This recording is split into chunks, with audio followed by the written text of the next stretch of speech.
ശരി അനീഷ്, ഇപ്പോൾ ദേവികുളം നിയോജക മണ്ഡലത്തിന് കീഴിലെ പഞ്ചായത്തുകളിലെ വിവരങ്ങളുമായി അഖിൽ ചേരുകയാണ്. അഖിൽ, പഞ്ചായത്തുകളിലെ തെരഞ്ഞെടുക്കപ്പെട്ട പഞ്ചായത്ത് പ്രസിഡന്റുമാരും ബ്ലോക്ക് പഞ്ചായത്ത് പ്രസിഡന്റുമാരും എല്ലാം ഇപ്പോൾ സത്യപ്രതിജ്ഞ ചെയ്ത് അധികാരമേറ്റു എന്നുള്ള വാർത്തയാണ് പുറത്തേക്ക് വരുന്നത്. നറുക്കെടുപ്പിലൂടെ നിശ്ചയിച്ച പള്ളിവാസൽ പഞ്ചായത്തിന്റെ ഭരണവും UDF നേടിയിരിക്കുന്ന വിശദാംശങ്ങൾ.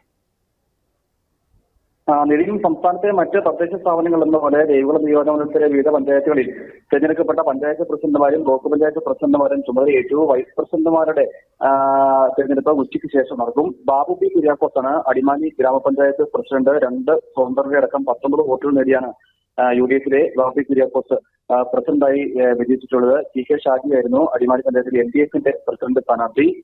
വികസനം മുൻനിർത്തിയുള്ള പ്രവർത്തനങ്ങളുമായി മുമ്പോട്ട് പോകുമെന്ന് പ്രസിഡന്റ് സ്ഥാനം ഏറ്റ ശേഷം അടിമാലി പഞ്ചായത്ത് പ്രസിഡന്റ് ബാബു പി കുര്യാക്കോസ് ന്യൂസിനോട് പ്രതികരിച്ചു. മോഹനൻ നായരാണ് UDF ഭരിക്കുന്ന അടിമാലി ബ്ലോക്ക് പഞ്ചായത്തിന്റെ പ്രസിഡന്റ്. 12 ഡിവിഷനുകളിൽ 10 ഡിവിഷനുകളിലും വിജയിച്ചാണ് UDF അടിമാലി ബ്ലോക്ക് പഞ്ചായത്തിൽ ഭരണം പിടിച്ചത്. നറുക്കെടുപ്പിലൂടെ നിശ്ചയിച്ച പള്ളിവാസൽ പഞ്ചായത്തിന്റെ ഭരണം അത് UDFിനാണ്. മായ ഷാജുവാണ് പള്ളിവാസൽ പഞ്ചായത്ത് പ്രസിഡന്റ്. 7-7 എന്ന നിലയിലാണ് പള്ളിവാസൽ പഞ്ചായത്തിലെ കക്ഷിനില. ഷാജിമോൾ സാബുവിനെ വൈത്തുമാലി പഞ്ചായത്ത് പ്രസിഡന്റായി തെരഞ്ഞെടുത്തിട്ടുണ്ട്. LDFിനാണ് വൈത്തുമാലി പഞ്ചായത്ത് ഭരണം. സാജു ജോസാണ് മാങ്കുളം ഗ്രാമപഞ്ചായത്ത് പ്രസിഡന്റ്. 14 വാർഡുകളിൽ 10 വാർഡുകളിലും വിജയിച്ച് UDF ആണ് മാങ്കുളം ഗ്രാമപഞ്ചായത്ത് ഭരണം കൈയാളുന്നത്. S വിജയകുമാറിനെ മൂന്നാർ ഗ്രാമപഞ്ചായത്ത് പ്രസിഡന്റായും TK പ്രസാദിനെ കൊന്നതടി പഞ്ചായത്ത് പ്രസിഡന്റായും ജോർജ് തോമസിനെ വെള്ളത്തോൾ പഞ്ചായത്ത് പ്രസിഡന്റായും തെരഞ്ഞെടുത്തു. ജോമോൻ തോമസ് ആണ് മറയൂർ പഞ്ചായത്ത് പ്രസിഡന്റ്.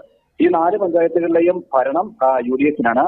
LDF ഭരണം നിലനിർത്തിയ കാന്തല്ലൂർ പഞ്ചായത്തിൽ ശിവൻരാജ് ആണ് പ്രസിഡന്റ്. NV സൂര്യരാജനെ വട്ടവട പഞ്ചായത്ത് പ്രസിഡന്റായി തെരഞ്ഞെടുത്തിട്ടുണ്ട്. ഇത്തവണ വട്ടവട ഗ്രാമപഞ്ചായത്തിന്റെ ഭരണം LDF പിടിച്ചെടുത്തിരുന്നു. അതുപോലെ സംസ്ഥാനത്തെ ഏക ഗോത്ര പഞ്ചായത്തായ ഇടമലക്കുടി പഞ്ചായത്ത് പ്രസിഡന്റായി CPM അംഗമായി വിജയിച്ചെത്തിയ ബിനുവിനെ തെരഞ്ഞെടുത്തിട്ടുണ്ട്. LDF ആണ് ഇത്തവണ ഇടമലക്കുടി പഞ്ചായത്തില് ഭരണം കൈയാളുന്നത്.